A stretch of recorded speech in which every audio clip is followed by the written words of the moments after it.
Last Sunday మనం నేర్చుకున్నాం.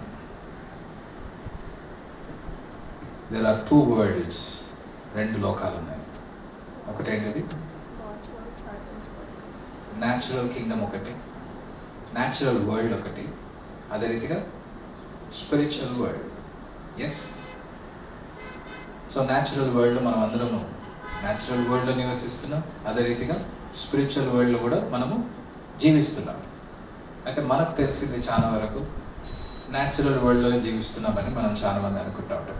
కానీ మనం ఎందులో కూడా నివసిస్తున్నాం? ఇంకా స్పిరిచువల్ వరల్డ్, ఆత్మీయ లోకంలో కూడా మనము జీవిస్తున్నాం. ఈ ఆత్మీయ లోకంలో వీటిని మనం కింగ్డమ్స్ అని కూడా అంటాం. Natural Kingdom, spiritual Kingdom. So ఈ స్పిరిచువల్ కింగ్డమ్లో 2 కింగ్డమ్స్ ఉన్నాయి. ఏంటవి? Kingdom of Satan, Kingdom of God. సాతాను యొక్క రాజ్యము, అదే రీతిగా దేవుని యొక్క రాజ్యము. లాస్ట్ టైం మనం చూసాం కదా, ఎంతమంది గుర్తుంది వాక్యం? మళ్ళీ విన్నారా వాక్యం? యూట్యూబ్ ఓపెన్ చేసి విన్నారా, వినలేదా? ఎస్, వినాలి. వింటా ఉంటే మనకి ఏమవుతుందంటే we will learn more things. దాని గురించిన ప్రత్యక్షత మనం కలిగి ఉంటాం. ఆమేన్. సో ఈరోజు ఇంకా దాన్ని మనము ముందుకు తీసుకెళ్దాం. సో ఈ కింగ్డమ్ ఆఫ్ గాడ్ గురించి మనము కొన్ని వచనాలు లాస్ట్ సండే మనం చూసాం. ఏమేమి కొన్ని పేర్లు ఉన్నాయి కింగ్డమ్ ఆఫ్ గాడ్కి. క్రీస్తు రాజ్యము, యేసు క్రీస్తు రాజ్యము, తండ్రి రాజ్యము, రైట్? ఈ రీతిగా రకరకాలైన పేర్లు ఉన్నాయి, పరలోక రాజ్యం అని. అయితే ఇవన్నీ కూడా ఒకటే వర్డ్ కిందికి వస్తే ఏంటది? Kingdom of God. Hallelujah. So the kingdom of God is not a denomination. జాగ్రత్తగా గుర్తుపెట్టుకోవాలి. మీరు చాలా ఇంపార్టెంట్ విషయాన్ని గుర్తుపెట్టుకోవాల్సింది ఏంటంటే, దేవుని రాజ్యము ఒక డినామినేషన్ కాదు. డినామినేషన్ అంటే it's a man made organisations. Denominations అంటే మనం చూస్తాం లోకంలో ఎన్నో చర్చెస్ ఉన్నాయి. ఒక్కొక్క చర్చ్కి ఒక్కొక్క పేరు ఉంది. కొన్ని డినామినేషన్స్ ఉంటాయి. బ్యాప్టిస్ట్ చర్చెస్ కానీ, లేకపోతే మెథడిస్ట్ చర్చెస్ కానీ, సిఎస్ఐ చర్చెస్ కానీ, పెంటెకోస్టల్, అసెంబ్లీ ఆఫ్ గాడ్, ఈ రీతిగా డిఫరెంట్ డినామినేషన్స్ ఉంటాయి. కానీ ఈ డినామినేషన్ అనేది దేవుని యొక్క రాజ్యం కాదు. ఈ డినామినేషన్ అనేది చర్చ్ కాదు. It's a religious organization. వాటిని they have been established for practical purposes of organization and administration. ఒక అడ్మినిస్ట్రేషన్ కొరకు, ఒక పర్పస్ కొరకు వాళ్ళు క్రియేట్ చేసుకున్నారు. కానీ అందులో ఉంటున్న వ్యక్తులు, అంటే అందులో ఆ డినామినేషన్లో కానీ, ఆ చర్చ్కి కానీ, ఆ సంఘానికి కానీ వెళ్తున్నటువంటి ప్రజలు, they are the real church. Amen. So Bible దేని గురించి చెప్తుంది అంటే డినామినేషన్ గురించి చెప్పదు, కానీ the Bible speaks about the true church, which is not a denomination, which is not a religious organization. So true church లో, ఈ నిజమైన సంఘంలో, చర్చ్లో ఎవరుంటారు? దేవుని రాజ్యానికి సంబంధించిన వ్యక్తులు ఉంటారు. హల్లెలూయా. చెప్పండి, ఎవరుంటారు? నిజమైన సంఘంలో ఎవరుంటారు? దేవుని రాజ్యానికి సంబంధించిన వ్యక్తులు ఉంటారు. So the church is composed of all men and women who are residents of the kingdom of God. So అయితే దేవుడు ఈ చర్చ్ని, అంటే ఈ చర్చ్ అనేది ఒక స్పిరిచువల్ బాడీ లాగా, ఒక స్పిరిచువల్ బాడీ లాగా ఎందుకు దీన్ని ఎస్టాబ్లిష్ చేశాడంటే, దేవుడు ఈ స్పిరిచువల్ బాడీ ద్వారా, అంటే ఈ చర్చ్ ద్వారా సువార్తను ప్రపంచ వ్యాప్తంగా విస్తరించడానికి దేవుడు ఏం చేశాడంటే సంఘాన్ని స్థాపించాడు. హల్లెలూయా. మొదటి సంఘం ఎప్పుడు స్థాపించబడ్డది చెప్పండి? పేతురు నిల్చొని వాక్యం చెప్పినప్పుడు మొదటి సంఘం అక్కడ ప్రారంభించబడ్డది. అప్పటి నుండి చర్చ్ ప్రారంభించింది. చర్చ్ అంటే ఎవరు? నేను అని చెప్పండి. చర్చ్ అంటే ఎవరు? నేను. మనమందరం కలిస్తే మన church. Not a building, not an organisation, not a denomination. So మనమందరం కలిసి ఏ రాజ్యంలో ఉంటున్నామో? దేవుని యొక్క రాజ్యంలో ఉంటున్నాం. అందుకనే the church is not only to preach and teach about the kingdom of God. దేవుని రాజ్యం గురించి జస్ట్ బోధించడము, ప్రకటించడం మాత్రమే కాదు, కానీ it should provide a map how to live in the kingdom of God. Church ఏం చేయాలంటే దేవుని రాజ్యంలో మనమందరం ఎట్లా నివసించాలి, ఎట్లా ఉండాలి, దేవుని రాజ్యంలో ప్రిన్సిపల్స్ ఏంటి అనేది చర్చ్ నేర్పించాలి. అందుకనే మనం ఏం చేస్తున్నాం, ఈరోజు దేవుని రాజ్యం గురించి మనం నేర్చుకుంటున్నాం. రాబో దినాల్లో ఇంకెక్కువగా డీపర్గా మనము దేవుని రాజ్యం గురించి నేర్చుకోబోతున్నాం. హల్లెలూయా. సో దాన్ని నేర్చుకుంటున్న కొద్దీ మనం ఏం అలవాటు చేసుకుంటున్నాం అంటే దేవుని రాజ్యంలో మనం ఎట్లా ఉండాలనేది మనం నేర్చుకుంటున్నాం. దిస్ ఈజ్ అ మ్యాప్, ఇది ఒక నమూనా లాంటిది, ఎట్లా మనము దేవుని రాజ్యంలో నివసించాలనేది. సో మనం గమనిస్తే దేవుని రాజ్యము గతంలో ఉంది, ఇప్పుడు ఉంది దేవుని రాజ్యము, ఇంకా ముందు కూడా దేవుని రాజ్యం రాబోతుంది ఫిజికల్గా. అయితే ఇప్పుడు దేవుని రాజ్యము ఎలా ఉందంటే, ఈ న్యాచురల్ వరల్డ్లో, ఈ ప్రజెంట్ టైంలో దేవుని రాజ్యం ఎట్లా ఉందంటే, ఎవరైతే యేసుక్రీస్తుని వారి రాజుగా చేసుకున్నారో, ఎవరైతే యేసు ప్రభును వారి రాజుగా ఎవరైతే చేసుకున్నారో అట్టి వారిలో ఏముందంట, ఈ దేవుని రాజ్యము స్థిరపరచబడ్డది, స్థాపించబడ్డది. హల్లెలూయా. సో ఇప్పుడు మన హృదయాలలో మనలో దేవుని రాజ్యము ఉంది. అయితే విజిబుల్గా కంటితోనే మనము చూడబోతున్నాం ఇన్ ఫ్యూచర్ కమింగ్ డేస్లో. హల్లెలూయా. దేవుని రాకడ వచ్చినప్పుడు, యేసయ్య రాకడ వచ్చినప్పుడు, దేవుని పరిపాలన అవుతున్నప్పుడు దేవుని రాజ్యాన్ని మనం చూస్తాం మన కంటితోనే, ఆయన రాజ్యాన్ని ఏలడం. ఆమేన్. సో ఇప్పుడు మనం ఉంది ఏ కింగ్డమ్లో అంటే గాడ్స్ కింగ్డమ్లో, కానీ స్పిరిచువల్ కింగ్డమ్లో, ఆధ్యాత్మికంగా దాన్ని మనము అనుభవిస్తున్నాం మన హృదయంలో. కానీ ఫ్యూచర్లో ఏం చేస్తాం, దాన్ని మనము చూస్తాం. అయితే దీన్ని ఎట్లా అర్థం చేసుకోవాలి మరి? ఈ న్యాచురల్ మైండ్తో అర్థం చేసుకుంటే మనకి ఇది అర్థం కాదు. అందుకనే లోకంలో ఎవరికి అర్థం కావట్లేదు, చాలా మందికి దేవుని విషయాలను అర్థం కావట్లేదు. అందుకనే అక్షరం చూసి వాళ్ళు నిర్ణయం చేస్తున్నారు. కానీ మనము ఆత్మీయ విషయాలు ఆత్మీయంగానే అర్థం చేసుకోవాలి. మీకు అర్థమవుతుందా? ఆత్మీయ విషయాలు, స్పిరిచువల్ థింగ్స్ని ఎట్లా అర్థం చేసుకోవాలో in a spiritual way. Natural వేలో అర్థం చేసుకుంటే అది మనకు ఎన్నటికీ అర్థం కాదు. అక్కడ వాక్యమే ఉన్నట్టుగానే చదివితే మనకు అర్థం కాదు. అందుకనే మనం వాక్యం చదివేటప్పుడు అడగాలి దేవుణ్ణి, దేవా ఈ వాక్యము ఏం నేర్పిస్తుంది నాకు, ఇందులో ఉన్న సత్యం ఏంటి, ఇందులో ఉన్న మర్మం ఏంటి అని మనం దేవుణ్ణి అడిగినప్పుడు అందులో ఉన్న ఆత్మీయ సంగతులను, అందులో ఉన్న ప్రత్యక్షతను దేవుడు ఏం చేస్తాడంటే మనకు నేర్పిస్తాడు. హల్లెలూయా, హల్లెలూయా.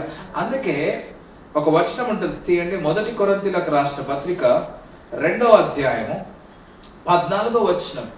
ప్రకృతి సంబంధి అయిన మనుష్యుడు దేవుని ఆత్మ విషయములను ఏం చేయడంట, అంగీకరింపడు. ఎవరు అంగీకరింపడు?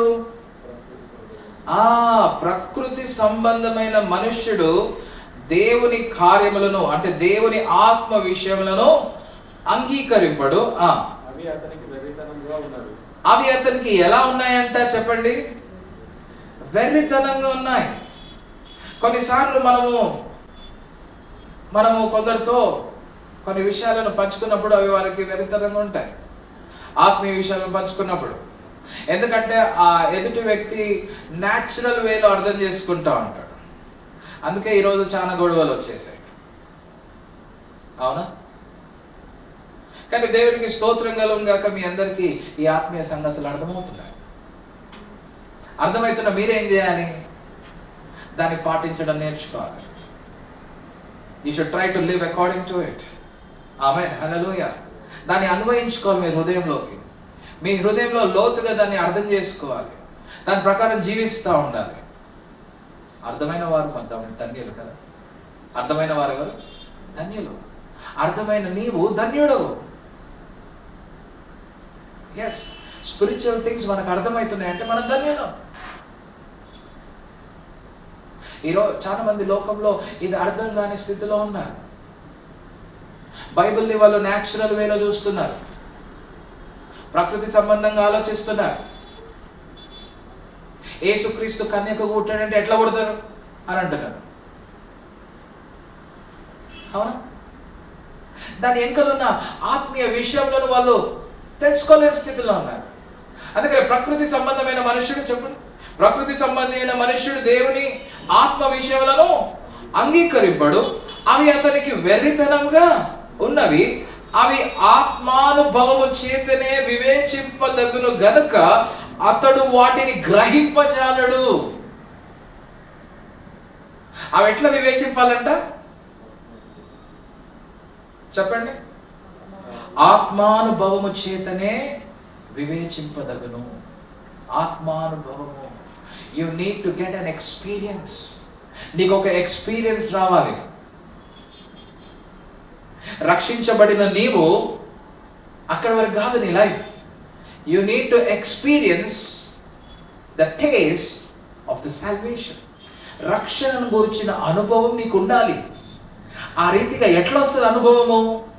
ప్రతిరోజు వాక్యం చదివినప్పుడు, ప్రతిరోజు ప్రార్థించినప్పుడు, ప్రతిరోజు దేవుని అడిగినప్పుడు, దేవా నీ వాక్యం నాకు నేర్పించు, నీ వాక్యం నాకు బోధించు, ఇందులో ఉన్న సంగతులు నాకు తెలియజేయి అని మనం అడిగినప్పుడు we will go through an experience where we can learn all the spiritual things.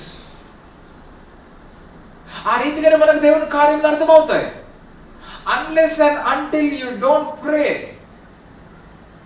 మీరు ప్రార్థించకుండా, మీరు దేవుని వాక్యం వినకుండా, దేవుని వాటలు చదవకుండా మనం ఎప్పటికీ కూడా దేవుని విషయాలను మనము గ్రహించలేము. మీకు అర్థమవుతుందా? అర్థమైన ఆమెన్ చెప్పండి. అర్థమైన వారు గట్టి ఆమెన్ చెప్పండి. Is everything okay? సో ఇప్పుడు ఏం నేర్చుకుంటున్నాం మనము? కింగ్డమ్స్ గురించి నేర్చుకుంటున్నాం. ఏమేమి రాజ్యాలు ఉన్నాయి స్పిరిచువల్ కింగ్డమ్ లో? సాతాను యొక్క రాజ్యము, దేవుడు. అయితే ఈ రాజ్యంలో రూలర్స్ ఉంటారు కదా. రూలర్స్ అంటే అధికారులు, రైట్? సో ఈ సాతాను యొక్క రాజ్యమును ఎవరు ఏలుతున్నారు? సాతాను ఏలుతున్నాడు. ఎవరు ఏలుతున్నారు చెప్పండి? సాతాను యొక్క రాజ్యాన్ని సాతాను ఏలుతున్నాడు. అసలుకు ఈ సాతాను ఒరిజినల్గా అసలు సాతాను యొక్క రాజ్యం, సాతాను తన రాజ్యాన్ని స్థాపించక ముందు అసలు సాతాన్ని ఎవరు క్రియేట్ చేశాడు? దేవుడే సాతాన్ని క్రియేట్ చేశాడు. He was first a part of the kingdom of God. దేవుని యొక్క రాజ్యానికి అతడు, he is a resident of the kingdom of God. దేవుని యొక్క రాజ్యంలో అతడు ఒక భాగం, అతడు ఒక వ్యక్తి. కానీ ఏమయ్యాడు? ఇందాక మనం చదువుకున్నాం కదా, చూద్దామా? యెషయా గ్రంథం 14వ అధ్యాయం. ప్రతి ఒక్కరు దిద్దాం. యెషయా గ్రంథం 14వ అధ్యాయం 12వ వచనం నుండి చూడండి. 12వ వచనం నుండి చూడండి. తేజో నక్షత్రమా, వేకువ చుక్క, నీ వెట్లు ఆకాశం నుండి పడితివి. జనములను పడగొట్టిన నీవు నేల మట్టు వరకు ఎట్లు నరకబడితివి. ఇక్కడ ఎవరి గురించి మాట్లాడుతున్నారు? తేజో నక్షత్రమా, వేకువ చుక్క అనేవి ఎవరి పేర్లు అంటే సాతాను యొక్క పేర్లు మొదటిగా. ఇప్పుడు మనం వాడిని ఏమంటున్నాము? సాతాను అంటున్నాం. హీ వాస్ కాల్డ్ తేజో నక్షత్రమా, హీ వాస్ కాల్డ్ వేకువ చుక్క. నీవెట్లు ఆకాశం నుండి పడితివి అంటే ఎక్కడి నుంచి పడ్డాడు వాడు? పరలోకం నుండి పడిపోయాడు కిందకి. పడిపోయి జనములను ఏం చేస్తాడు? పడగొట్టిన నీవు నేల మట్టు వరకు ఎట్లా నరకబడితివి. ఒక సంఘటన జరిగింది పరలోకంలో, భయంకరమైన సంఘటన జరిగింది, దారుణమైన సంఘటన జరిగింది. ఒక వారైంది పరలోకంలో. చూడండి, ఆ తర్వాత చూడండి 13వ వచనం. నేను ఆకాశములకు ఎక్కిపోయేదను, దేవుని నక్షత్రములకు పైగా నా సింహాసనమును హెచ్చింతును, ఉత్తర దిక్కునలున్న సభాపర్వతము మీద కూర్చుందును. ఏమన్నాడంట? తన హృదయంలో ఏమనుకున్నాడు? నేను ఆకాశానికి ఎక్కిపోతాను, దేవుని నక్షత్రములకు పైగా నా సింహాసనమును హెచ్చింతును అనుకున్నాడు తన హృదయంలో. నేను దేవుని కన్నా గొప్పగా ఉండాలి, దేవుని నక్షత్రముల కంటే పైన నా సింహాసనాన్ని ఏం చేయాలి, నేను పెట్టుకోవాలి అని అనుకున్నాడు. చూడండి, ఆ తర్వాత మేఘ మండలం మీదకి ఎక్కదును, మహోన్నతునితో నన్ను సమానునిగా చేసుకుందును అని నీవు మనస్సులో అనుకుంటేవి కదా. ఎవరితో సమానంగా చేసుకుంటానన్నాడు? మహోన్నతునితో. యాక్చువల్గా మహోన్నతునితో సమానం ఎవరు? యేసు ప్రభు. తండ్రితో సమానం ఎవరు? యేసు ప్రభు. అయితే ఈ సాతాన్ని యేసు ప్రభు క్రియేట్ చేస్తే, ఈ క్రియేట్ చేయబడిన ఈ వ్యక్తి ఏమనుకున్నాడంట? నేను మహోన్నతునితో సమానంగా చేసుకుంటాను. I want to sit beside Father God on the throne అని తన హృదయంలో అనుకొని ఉన్నప్పుడు తన పాపం చేశాడు. అందుకని దేవుడు ఏం చేశాడంటే, కట్ షార్ట్ చేస్తే దేవుడు ఏం చేశాడంటే తనను పరలోకం నుండి నెట్టివేశాడు. ఆ తర్వాత చూడండి, నీవు పాతాళమునకు, ఎక్కడ చదువుతున్నాం మనం, ఏ వర్షం చదువుతున్నాము? 15వ వచనం చూడండి. నీవు పాతాళమునకు, నరకంలో ఒక మూలకు త్రోయబడితివే. ఎక్కడ త్రోయబడ్డాడంట? పాతాళమునకు. నిన్ను చూచువారు నిన్ను నిదానించి చూచునట్లు చూచుచు ఇట్లు తలపోయుదురు. భూమిని కంపింపజేసి రాజ్యములను వణికించిన వాడు ఇతడేనా? లోకమును అడవిగా చేసి దాని పట్టణములను పాడు చేసిన వాడు ఇతడేనా? తాను చెరపట్టిన వారిని తమ నివాస స్థలమునకు పోనీయని వాడు ఇతడేనా? వీడొక్కడే దేవునికి వ్యతిరేకంగా తిరగడమే కాకుండా వీరితో పాటు ఏం చేశాడంటే, పరలోకంలో అనేక మంది దేవదూతల్ని వారిని వెంట పెట్టుకొని దేవునికే తిరుగుబాటు చేశాడు. పరలోకాన్ని, భూమిని సృష్టించిన తర్వాత దేవుడు ఏం చేశాడంటే దేవదూతలను సృష్టించాడు. ఆ దేవదూతల్లో అతి శ్రేష్టమైన దేవదూతను ఎవరు అంటే ఈ సాతాను. ఆయనకేం పేరు? తేజో నక్షత్రం, వేకువ చుక్క. దేవుడు ఆయనను సృష్టించినప్పుడు మంచిగా సృష్టించి ఆయనకు ఒక మంచి స్థానం ఇచ్చాడు. ఎవరికి లేని స్థానం ఆయనకి ఇచ్చాడు. ఇతని స్థానం గురించి కొంచెం చదువుదామా? ఎహెజ్కేలు గ్రంథం తీద్దాం అందరం. ఎహెజ్కేలు గ్రంథము 28వ అధ్యాయం 12వ వచనం చూడండి. ఎహెజ్కేలు గ్రంథము 28వ అధ్యాయము 12వ వచనం చూడండి. నరపుత్రుడా, తూరు రాజును గూర్చి అంగలార్పు వచనమెత్తి ఇలాగు ప్రకటింపు. ప్రభువైన యెహోవా సెలవిచ్చినదేమనగా, పూర్ణ జ్ఞానమును సంపూర్ణ సౌందర్యమును గల కట్టడమునకు మాదిరివి దేవుని తోటయగు ఏదేనులో నీవుంటివి. మాణిక్యము, గోమేరికము, సూర్యకాంతమని, రక్తవర్ణపు రాయి, సులిమాని రాయి, మరకతము, నీలము, పద్మరాగము, మాణిక్యము అను అమూల్య రత్నములతోను బంగారముతోను నీవు అలంకరింపబడి ఉన్నావు. ఎట్లా చేయబడ్డాడంట? ఇన్ని రాళ్లతో చేయబడ్డాడు. మనం ఎలా చేయబడ్డాము? మట్టితో చేయబడ్డాము. సాతాను ఎట్లా చేయబడ్డాడంట?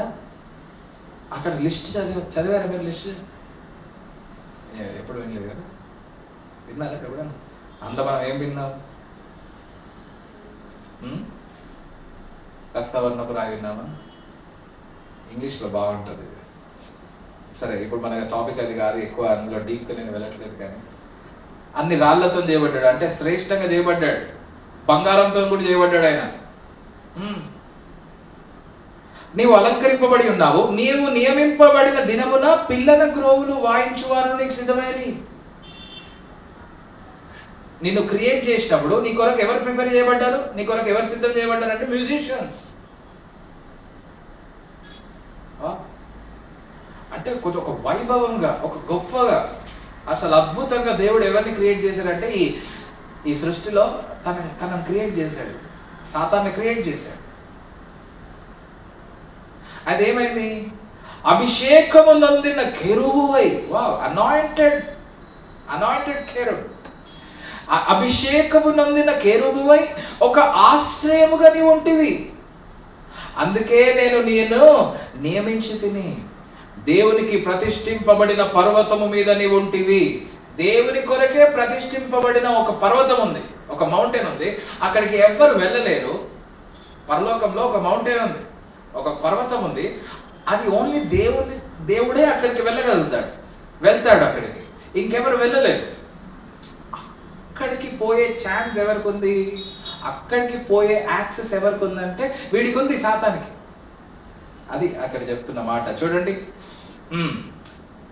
ఇక్కడ చదువుతున్నాను. ప్రతిష్ఠింపబడిన పర్వతం మీద నీవు ఉంటివి, కాలుచున్న రాళ్ళ మధ్యను నీవు సంచరించుచుంటివి. అంటే ఇక్కడ మనము నేల మీద నడుస్తాం, అంటే మట్టి మీద నడుస్తాం. పరలోకంలో కాలుచున్న రాళ్ళు ఉంటాయి, ఫైరీ స్టోన్స్ ఉంటాయి. ఆ ఫైరీ స్టోన్స్ మీద నడుస్తాడంట ఈ వ్యక్తి, ఈ సాతాను. సంచరించుచుంటివి, నీవు నియమింపబడిన దినము మొదలుకొని పాపము నీ యందు కనబడు వరకు. మీకు అర్థమవుతుందా? ఏమంటున్నాడు? నీవు నియమింపబడిన, అంటే నువ్వు క్రియేట్ చేసిన డే నుండి ఎప్పటి వరకు? పాపము నీ యందు కనబడు వరకు ప్రవర్తన విషయంలో నీవు యథార్థవంతుడిగా ఉంటివి. అయితే నీకు కలిగిన విస్తారమైన వర్తకము చేత లోపల నీవు అన్యాయము పెంచుకొని పాపము చేయుచు వచ్చితివి గనుక దేవుని పర్వతం మీద నీవు ఉండకుండా నేను నిన్ను అపవిత్ర పరిచితిని. ఆశ్రయముగా ఉన్న కెరూబు కాలుచున్న రాళ్ల మధ్యను నీవికను సంచరింపవు, నిన్ను నాశనము చేసి తిని. సాతాను తన రాజ్యాన్ని స్థాపించక ముందుకు ఏ రాజ్యంలో ఉన్నాడు? దేవుని రాజ్యంలో ఉన్నాడు. దేవుని చేత సృష్టించబడ్డాడు. దేవుని చేత సృష్టించబడిన ఆ వ్యక్తి ఏం చేస్తున్నాడు? తన లోపల చెడుగా ఆలోచించడం ప్రారంభించాడు. దేవుడు ఏం చేశాడంటే లాస్ట్కి ఆయనని నాశనం చేశాడు. సో ఆ 17th verse నుంచి మీరు బైబిల్ చూడండి.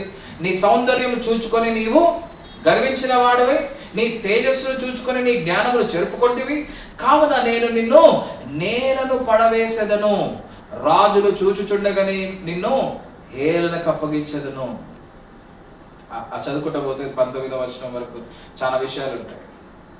అయితే మొత్తానికైతే ఏం చేశాడంటే సాతాను అతడు పాపం చేశాడు, తప్పు చేశాడు. ఇప్పుడు అతనికి దారి లేదు కాబట్టి దేవుని మీదనే తిరుగుబాటు చేశాడు. సాతాను ఒక్కడే, తన పేరు ఫస్ట్ కేరుబు దూత.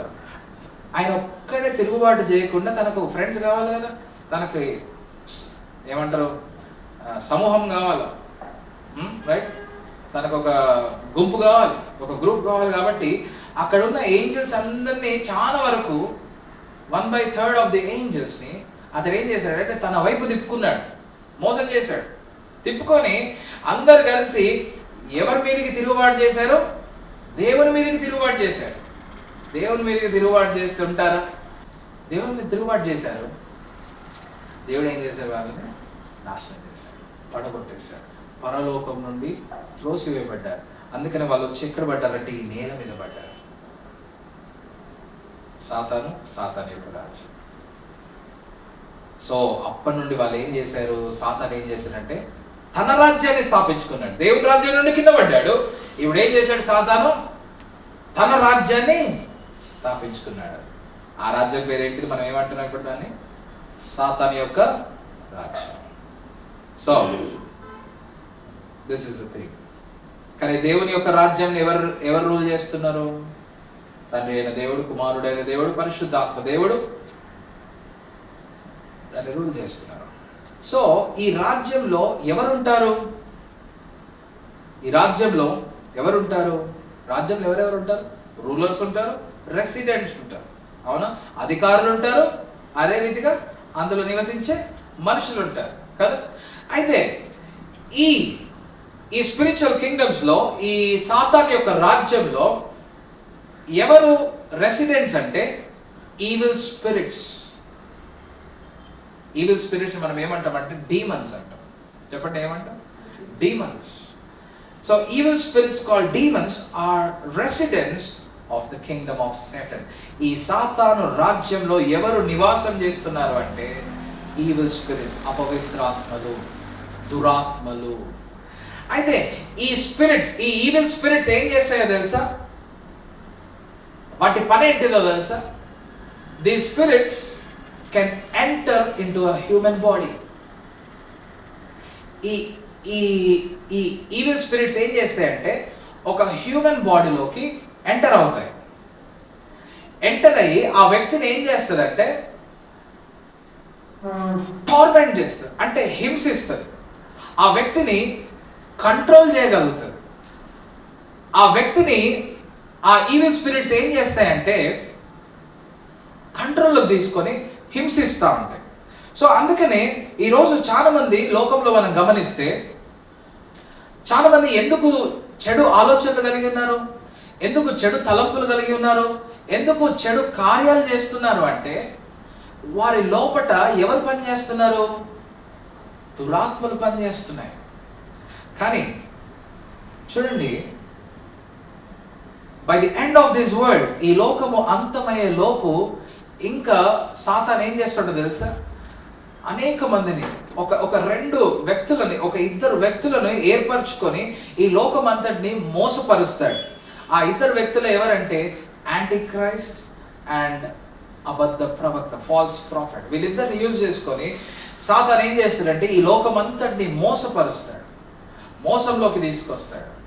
ఇప్పుడు ప్రజల్ని ఎట్లా మోసం చేస్తున్నాడు సాతాను అంటే వారిలో దూరి వారి హృదయ తలంపులను, ఆలోచనలను డిస్టర్బ్ చేస్తూ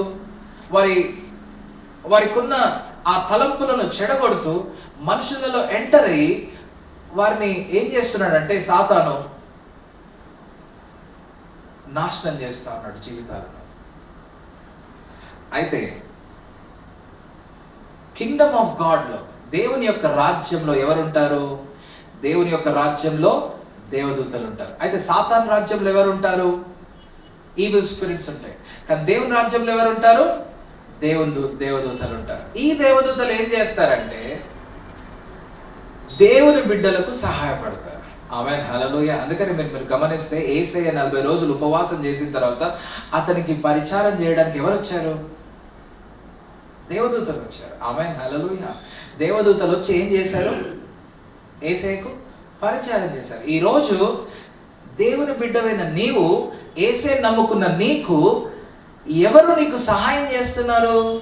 ఎవరు నీకు నీ ప్రక్కన నీకు ఎవరు మినిస్టర్ చేస్తున్నారంటే దేవదూతలు నిత్యము నీకు మినిస్టర్ చేస్తున్నాయి. దేవుని వాక్యం ఏం సెలవుస్తుందో తెలుసా? ప్రతి ఒక్కొక్కరికి ఒక్కొక్క దేవదూత నిర్ణయించబడ్డదంట. You know, you have an angel with you. You have an angel with you. దేవుడు నీకు ఒక ఏంజెల్ని నియమించాడు. You are not alone. ఆమేన్, హల్లెలూయా, హల్లెలూయా. సో ఏమేమి రాజ్యాల గురించి నేర్చుకుంటున్నాం చెప్పండి? మనము దేవుని యొక్క రాజ్యం గురించి నేర్చుకుంటున్నాము, సాతాను యొక్క రాజ్యం గురించి నేర్చుకుంటున్నాము. ఈ సాతాను యొక్క రాజ్యంలో ఎవరెవరు ఉంటారు చెప్తారా? ఈ సాతాను యొక్క రాజ్యంలో ఎవరెవరు ఉంటారు?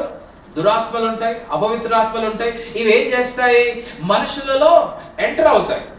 మనుషులలో ఎంటర్ అయి వారిని హింసిస్తాయి, వారిని కంట్రోల్ చేస్తాయి. కానీ దేవుని యొక్క రాజ్యంలో ఎవరు ఉంటారు? దేవదూతలు ఉంటారు. ఈ దేవదూతలు ఏం చేస్తాయి? దేవుని బిడ్డలను, దేవుని నమ్ముకున్న బిడ్డలను ఏం చేస్తాయి? వారికి సహాయం చేస్తాయి. హల్లెలూయా. అయితే ఎట్లయితే అపవిత్రాత్మలు సాతాను యొక్క మాట విని మనుషులలో దూరి వారిని హింసిస్తాయో అదే రీతిగా దేవదూతలు దేవుని యొక్క చిత్తాన్ని నెరవేరుస్తాయి. ఆమె అందుకనే యేసయ్య ఒక దగ్గర ప్రార్థన నేర్పిస్తే ఏమన్నాడు? పరలోకమందున్న మా తండ్రి, నీ నామం పరిశుద్ధపరచబడును గాక, నీ రాజ్యం వచ్చును గాక, నీ చిత్తము పరలోకమందు నెరవేర్చున్నట్లు భూమి మీదను నెరవేరును గాక. అంటే పరలోకంలో ఎవరు ఆయన చిత్తాన్ని నెరవేరుస్తున్నారు చెప్పండి? దేవదూతలందరూ దేవుని యొక్క చిత్తాన్ని నెరవేరుస్తున్నారు. అయితే దేవుని నమ్ముకున్న మనము కూడా ఆయన చిత్తాన్ని నెరవేర్చాలని, ఆయన చిత్తాన్ని చేయాలని దేవుడు ఇష్టపడుతున్నాడు. ఆమేన్, హల్లెలూయా. దేవుని యొక్క చిత్తం ఏంటో తెలుసా? మనమందరం రక్షించబడాలని. దేవుని యొక్క చిత్తం ఏంటో తెలుసా? మనమందరం రక్షించబడి రక్షణను గురించిన అనుభవ జ్ఞానంలో మనం ఉండాలని దేవుని యొక్క చిత్తం. హల్లెలూయా. సో మొదటిగా ఈ దేవుని చిత్తాన్ని మనం నెరవేర్చినప్పుడు మనం ఏమవుతున్నామంటే దేవుని రాజ్యంలోనికి మనం ప్రవేశిస్తున్నాం. నేను చెప్పాను, గతంలో దేవుని రాజ్యం ఉంది, ఇప్పుడు కూడా దేవుని రాజ్యం ఉంది, ఫ్యూచర్లో మనం దేవుని రాజ్యాన్ని మన కంటితో మనం చూస్తాం. ఇప్పుడు దేవుని రాజ్యం ఎలా ఉంది? ఆత్మీయంగా ఉంది. అంటే దేవుని రాజ్యము మన హృదయంలో స్థిరపరచబడింది. ఎవరైతే యేసుక్రీస్తు సొంత రక్షకునిగా అంగీకరించారో, ఎవరైతే యేసుని వారికి రాజుగా చేసుకున్నారో, అప్పటి నుండి వారు ఏమయ్యారంటే దేవుని రాజ్యంలోనికి ప్రవేశించారు. దేవుడు వారికి రాజుగా ఉన్నాడు. ఆమేన్, హల్లెలూయా. ఇప్పుడు నీ రాజు ఎవరంటే మీరు ఏం చెప్తారు? చెప్పండి. Can you say Jesus is my king? మీ ప్రకృతం చెప్పండి, జీసస్ ఈజ్ మై కింగ్. అంటే చెప్పండి, జీసస్ ఈజ్ మై కింగ్. ఆయన మంచి రాజేనా? ఎస్, మంచి రాజు, కృప చూపించే రాజు. నువ్వు ఏదైనా తప్పు చేసినప్పుడు వెంటనే వెళ్ళి దేవా నన్ను క్షమించు, నా పాపాలను క్షమించు అన్నప్పుడు ఆయన ఏం చేస్తున్నాడు? నిన్ను క్షమిస్తున్నాడు, కృప చూపిస్తున్నాడు. హల్లెలూయా, హల్లెలూయా. సో ఈ దురాత్మలు ఎట్లా మనము ఈ దురాత్మలను చూడొచ్చు అంటే, కొన్నిసార్లు వ్యక్తులలో అవి ప్రవేశించి గట్టిగా ఒరడం మనం చూస్తామా? కొంతమంది వ్యక్తులను అవి మాట్లాడడం మనం చూస్తాం. ఒక వ్యక్తిలోకి ప్రవేశించి ఆ వ్యక్తి ద్వారా మాట్లాడడం మనం చూస్తాం. ఆ రీతిగా దురాత్మలు పనిచేస్తాయి. అదే రీతిగా ఏంజల్స్ కొన్నిసార్లు మనకు తెలియకుండానే మన దగ్గర ఉంటాయి, మనల్ని కాపాడతాయి. అదే రీతిగా ఏంజల్స్ కొన్నిసార్లు మనుషులకు కూడా కనబడతాయి. ఆ రీతిగా సంఘటనలు మనము బైబిల్లో చూస్తే ఎన్నో సంఘటనలు ఉన్నాయి. దేవదూతలు వచ్చి మనుషులకు కనబడి మనుషులతో మాట్లాడి వారికి ఒక దారి చూపెట్టడం. అంతెందుకు, యేసుక్రీస్తు తిరిగి లేచిన తర్వాత మరియ అక్కడికి, మగ్దలేని మరియ అక్కడికి వెళ్ళిన తర్వాత, ఆ గృహ దగ్గరికి వెళ్ళిన తర్వాత ఎక్కడైతే యేసే పాత పెట్టబడ్డాడో అక్కడికి వెళ్తే ఎవరు కనబడ్డారు? మరియకి, శిష్యులకు ఎవరు కనబడ్డారు? దేవదూతలు కనబడ్డారు. యేసే పునరుద్ధారుడై తిరిగి ఆరోహణమై వెళ్ళిపోతున్నప్పుడు అక్కడ ఏంజల్స్ నిలబడి వారికి ఏం చెప్పారు? ఏ రీతిగా అయితే యేసే వెళ్ళడం మీరు చూసారో అదే రీతిగా మళ్ళీ యేసే రావడం మీరు చూస్తారు.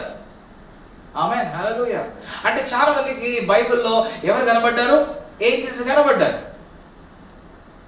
సో ఈ రీతిగా డీమన్స్ మాట్లాడగలుగుతాయి ఒక వ్యక్తిలోకి ప్రవేశించి. ఏంజల్స్ ఏం చేస్తాయి? మన చుట్టే ఉంటాయి, కొన్నిసార్లు మనకు కనబడతాయి. ఆమేన్. సో ఇక్కడ దేవుడు యేసయ్య ఒక మంచి ఉపమానం చెప్పాడు. ఈ కింగ్డంలోనికి ఎట్లా మనము ప్రవేశించాలో చూడండి. మత్తయి సువార్త 13వ అధ్యాయం. మత్తయి సువార్త 13వ అధ్యాయం అందరూ దిద్దామా? మత్తయి సువార్త 13వ అధ్యాయం 38వ వచనం చూద్దాం.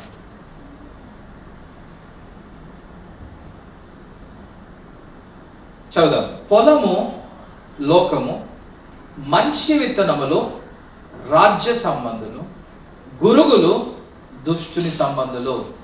ఇంగ్లీష్లో నేను చదువుతాను చూడండి. The field is the world and the good seed represents the people of the kingdom. The weeds are the people who belong to the evil one. ఏంటిదంటే పొలం ఎట్లా దేవుడు యేసయ్య ఈ పొలాన్ని ఎట్లా కంపేర్ చేశాడంటే లోకంతో కంపేర్ చేశాడు. ఒక పొలాన్ని తీసుకుంటున్నాడు, ఒక పొలాన్ని తీసుకొని ఉపమానం చెప్తున్నాడు. ఒక పొలం మీరు చూసినట్లయితే ఆ పొలంలో వ్యవసాయదారుడు ఏం చేస్తాడు? పొలంలో విత్తనాలు వేస్తాడు కదా.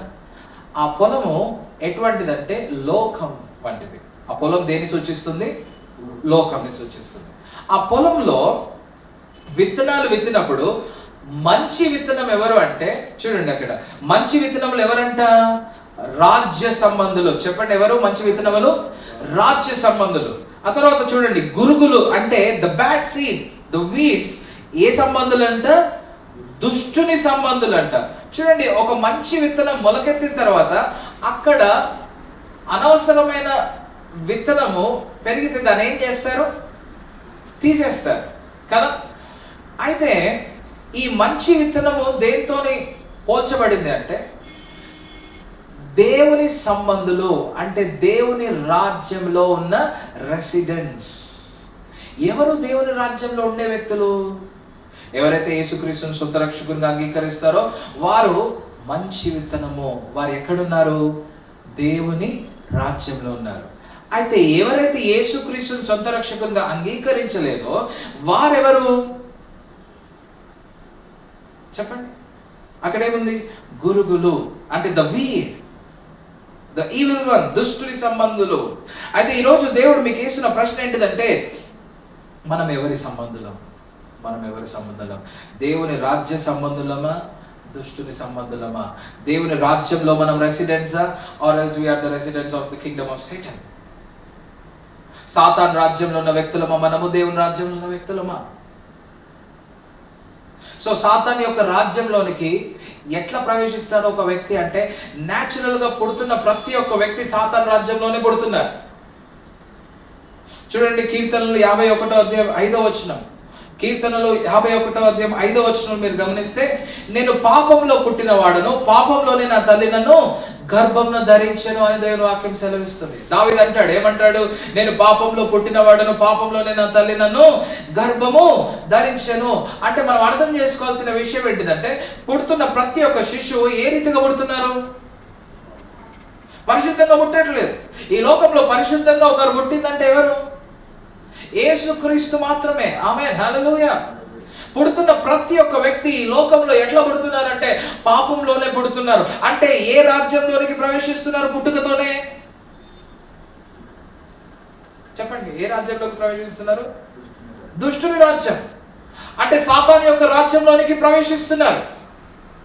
అంటే the Bible teachers that all men are born in sin. ప్రతి ఒక్క వ్యక్తి ఎట్లా జీవిస్తున్నారు, ఎట్లా పుడుతున్నారు? పాపంలోనే పుడుతున్నారు. అందుకని రోమీలకు రాసిన పత్రిక 5వ అధ్యాయం 12వ వచనం చూడండి. రోమీలకు రాసిన పత్రిక 5వ అధ్యాయం 12వ వచనం చూడండి. ఇట్లుండగా ఒక మనుష్యుని ద్వారా పాపమును, పాపము ద్వారా మరణమును లోకంలో ఎలాగూ ప్రవేశించెనో అలాగుననే మనుష్యులందరూ పాపము చేసినందున మరణము అందరికీ సంప్రాప్తమాయను. ఒక వ్యక్తి పాపం చేయడం ద్వారా ఆ వ్యక్తి ద్వారా ఏమి పాస్ అయింది? లోకంలోనికి పాపము ప్రవేశించింది. పాపం ద్వారా ఏమొచ్చింది? మరణం వచ్చింది. అంటే పుడుతున్న ప్రతి ఒక్క వ్యక్తి పాపంతో పుడుతున్నాడు, మరణంతో పుడుతున్నాడు. అందుకని రోమీలకు రాసిన పత్రిక 3వ అధ్యాయం 23వ వచనం చూస్తే, ఏ భేదమును లేదు, అందరూ పాపము చేసి దేవుడు అనుగ్రహించు మహిమను పొందలేకపోతున్నారు. అందరు పాపం చేసి ఏం పొందలేకపోతున్నారంట? దేవుని మహిమను పొందలేకపోతున్నారు. కానీ దేవునికి స్తోత్రం, దేవునికి వందనాలు చెల్లించాలి మనం. ఎందుకంటే దేవుడు మనల్ని ఎంతో ప్రేమించి తన కుమారుడైన యేసుక్రీస్తుని ఈ లోకానికి పంపించి పాపంలో ఉన్న మనలను ఆయన విడిపించాడు. హల్లెలూయా. ఎట్లా విడిపించాడు? కృప ద్వారా. కృప చేత నిన్ను రక్షించాడు. అది నీ వల్ల కలిగినది కాదు, నీ శక్తి వల్ల, నీ బలం వల్ల కలిగినది కాదు. He saved you by free grace. కృప ద్వారా. ఎందుకంటే ఆయన నిన్ను ప్రేమించాడు. ఆమేన్, హల్లెలూయా. సో పుడుతున్న ప్రతి ఒక్క వ్యక్తి ఎట్లా పుడుతున్నారు? పాపంతో పుడుతున్నారు. అదే రీతిగా ఏ రాజ్యంలో ప్రవేశిస్తూ పుడుతున్నారు? దుష్టుని సంబంధులుగా పుడుతున్నారు. అంటే సాతాను యొక్క రాజ్యంలో ప్రవేశిస్తున్నారు. అందుకనే పుట్టుకతోనే అందరికీ ఆ పాపపు స్వభావం అనేది ఉంటుంది. కానీ మనం ఏం చేయాలంటే అసలు బైబిల్లో the whole message of the Bible ఏంటిదో తెలుసా? ఈ సాతాను రాజ్యంలో ఉంటున్న ప్రతి ఒక్క వ్యక్తిని దేవుడు తన రాజ్యంలోనికి షిఫ్ట్ చేస్తున్నాడు. ఆమేన్, హల్లెలూయా. దేవుడు ఏం చేస్తున్నాడు? తన రాజ్యంలోనికి మూవ్ చేస్తున్నాడు. He is moving everyone. He wants to move everyone into his kingdom. అందుకని యేసు వచ్చి ఈ లోకంలో ఏమన్నాడు? మారు మనసు పొందుము, దేవుని రాజ్యము సమీపించి ఉన్నది. దేవుని రాజ్యము సమీపంగా ఉంది కాబట్టి, దేవుని రాజ్యం నీకు దగ్గరగా ఉంది కాబట్టి, once you repent, once you confess your sins, ఆ దేవుని సమీపంగా ఉన్న ఆ దేవుని రాజ్యం ఎక్కడ స్థాపించబడుతుంది అంటే నీ హృదయంలో స్థాపించబడుతుంది. హల్లెలూయా. అందుకనే పేతురు లేచి ఏం వాక్యం చెప్తున్నాడు? ఏం వాక్యం చెప్తున్నాడు? మారు మనస్సు నిమిత్తము మీరు బాప్తిజం తీసుకోండి, తద్వారా ఏమైతుందంట? పరిశుద్ధాత్మ అనే వరాన్ని మీరు పొందుతారు. అంటే పరిశుద్ధాత్మ దేవుడు మనలోనికి వస్తాడు, అంటే దేవుని రాజ్యం మన హృదయంలో స్థాపించబడుతుంది. ఆమేన్. అప్పుడు మనం ఏమైతున్నాము? సాతాను యొక్క రాజ్యంలో నుండి మనం ఏ రాజ్యంలోనికి ప్రవేశిస్తున్నాం చెప్పండి? We are moving from kingdom of Satan into the kingdom of God. సాతాను యొక్క రాజ్యంలో నుండి మనం దేవుని రాజ్యంలోనికి మనం ప్రవేశిస్తున్నాము. హల్లెలూయా. అందుకనే ఏసేమన్నాడంటే, ఒకడు క్రొత్తగా జన్మించితేనే కానీ దేవుని రాజ్యమును చూడలేడు, దేవుని రాజ్యంలో ప్రవేశించలేడు. ఒకడు దేవుని రాజ్యంలోనికి ప్రవేశించాలంటే ఆ వ్యక్తి ఏం చేయాలి? తిరిగి జన్మించాలి. తిరిగి జన్మించాలి. చెప్పండి, తిరిగి జన్మించాలనే వర్డ్ చెప్పండి, గట్టి చెప్పండి. తిరిగి జన్మించాలి. ఆల్రెడీ మనం జన్మిస్తాం. అయితే మన జన్మ ఎటువంటిది? పాపపు జన్మ. అయితే మనం ఏ రాజ్యంలో ఉన్నాము? సాతాను యొక్క రాజ్యంలో ఉన్నాం. కానీ ఇప్పుడు దేవుడు ఇస్తున్న ఆ ఆపర్చునిటీ, దేవుడు ఇస్తున్నటువంటి అవకాశం ఏంటిదంటే, ఆ సాతాను రాజ్యంలో ఉన్న మనలను దేవుడు ఉచితముగా, చెప్పండి ఎట్లా?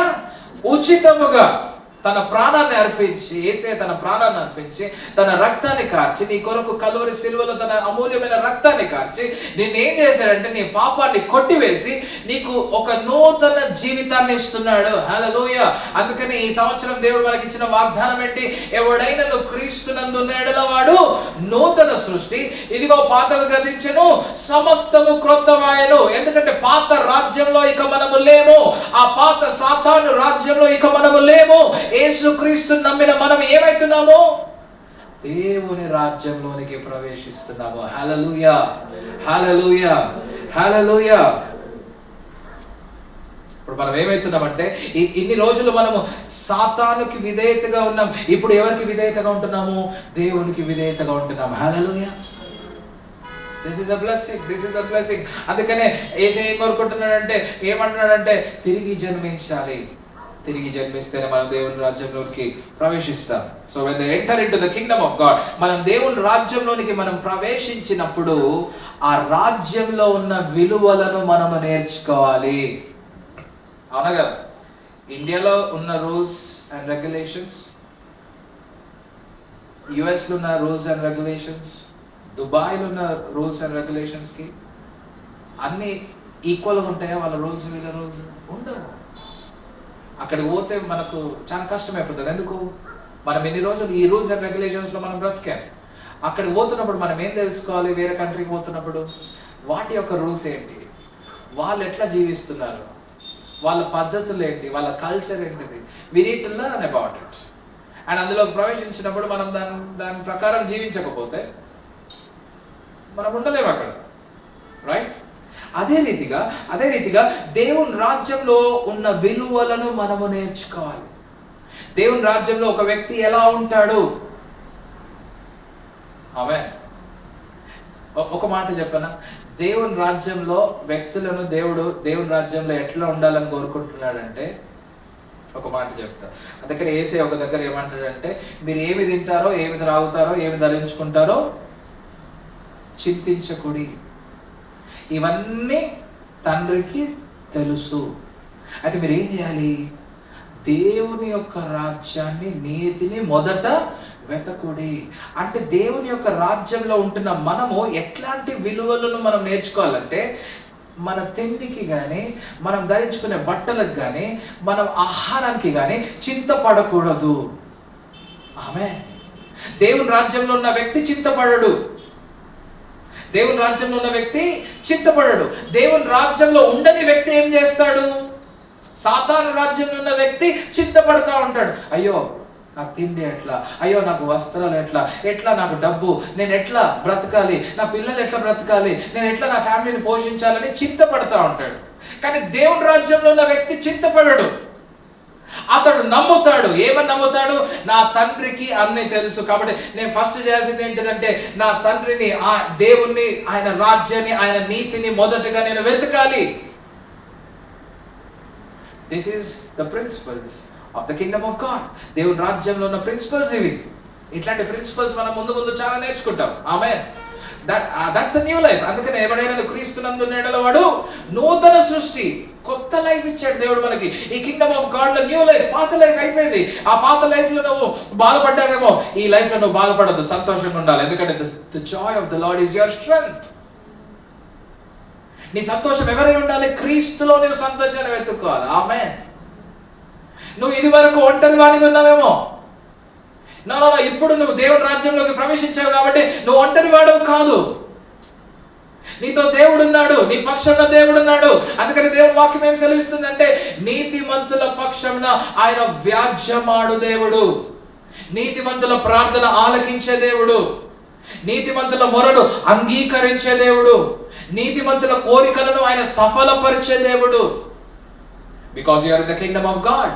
ఎందుకంటే ఆయన నీకు రాజు, మనకు ఆయన రాజు కాబట్టి ఆయన మనకన్నీ చూసుకుంటాడు. తన రాజ్యంలో ఉన్న వ్యక్తులకు అన్నీ ఏం చేస్తాడు? దేవుడు చూసుకుంటాడు. ఆమేన్. హల్లెలూయా.